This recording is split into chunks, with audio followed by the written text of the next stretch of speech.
भर्तृहरी नावाचा राजा, शेवटचा आता माझा सांगायचा होता तो सांगतो आणि पळूया आपण आता पुढं.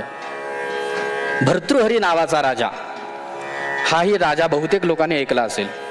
एकदा त्याची सुद्धा पत्नीने निर्भर्त्सना केले बरं का, ते एक वेगळंच प्रकरण आहे. भर्तृहरी सुंदर इतिहास आहे, भारतामध्ये झालेला राजा आहे आणि त्याने 300 सुभाषित लिहिलेत बरं का. 300 सुभाषितांचा संच आहे, त्याला शतकत्रय असं म्हणतात. शतकत्रयी. पहिली 100 सुभाषित नीती शतकम म्हणून प्रसिद्ध आहेत. पुढची 100 सुभाषित ही वैराग्य शतकम म्हणून प्रसिद्ध आहेत आणि 100 सुभाषित ही शृंगार शतकम म्हणून प्रसिद्ध आहेत.